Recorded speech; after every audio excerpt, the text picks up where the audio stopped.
తిరుమల లడ్డు వ్యవహారంపై సుప్రీంకోర్టు కీలక నిర్ణయం తీసుకుంది. 5 సభ్యులతో స్వతంత్ర సీట్ ఏర్పాటు చేయాలని సుప్రీంకోర్టు ఆదేశించిన విషయం తెలిసిందే. దీనిపై టీటీడీ మాజీ చైర్మన్ భూమన కరుణాకర్ రెడ్డి స్పందించారు. శుక్రవారం మీడియాతో మాట్లాడుతూ సిబిఐ బృందం విచారణను పూర్తిగా స్వాగతిస్తున్నామన్నారు. ఈ ఇద్దరు ఆఫీసర్లు రాష్ట్ర ప్రభుత్వం నుంచి ఇద్దరు ఆఫీసర్లు కేంద్ర ఆహార భద్రతా సంస్థ నుంచి ఒక అధికారిని దర్యాప్తును కొనసాగించడానికి నియమించటం మేము పూర్తిగా స్వాగతిస్తున్నాం. మా సమయంలో నేను కానీ సుబ్బారెడ్డి గారు కానీ టీటీడీ పాలక మండలి అధ్యక్షులుగా ఉన్న కాలంలో ఏ విధమైనటువంటి తప్పు చేయలేదని ఆ దేవదేవుని పాదాల మీదనే ప్రమాణం చేసి చెప్పటం జరిగింది. కేవలం దురుద్దేశ్యమైనటువంటి ఆలోచనలతో ఈ రకమైనటువంటి ఆరోపణలు మా మీద వేసి ఆ నిందను తుడుచుకోవటానికి మా మీద బురద చల్లటం అన్నది చాలా అన్యాయమైనటువంటి విషయం. ఈ ఆరోపణ ద్వారా దాదాపు 140 కోట్ల మంది హిందువుల మనసుల్లోకి గాఢంగా వెంకటేశ్వర స్వామి ఆలయ ప్రతిష్టకే మచ్చగలిగే విధంగా అందరూ భావించేటువంటి పరిస్థితి ఏర్పడింది.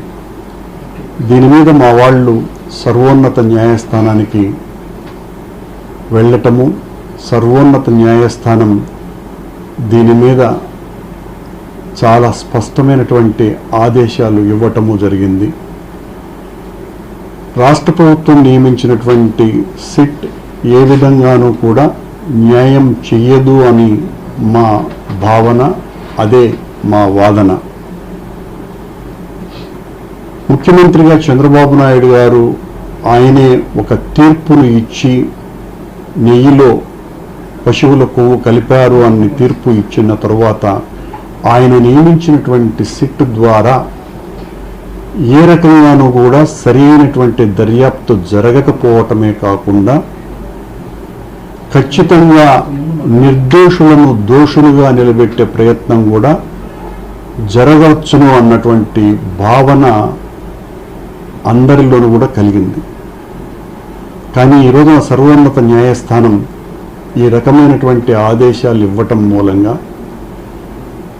ఆ స్వతంత్ర దర్యాప్తు సంస్థ సిబిఐ డైరెక్టర్ పర్యవేక్షణలో వాస్తవాలను వెలికి తీసి ఏది నిజం ఏది అబద్ధం అన్నటువంటి విషయాలన్నీ కూడా అతి తొందరలో బయటికి వచ్చేటువంటి ప్రయత్నాలు చేస్తుంది అని మాకు ప్రగాఢమైనటువంటి నమ్మిక ఉన్నది.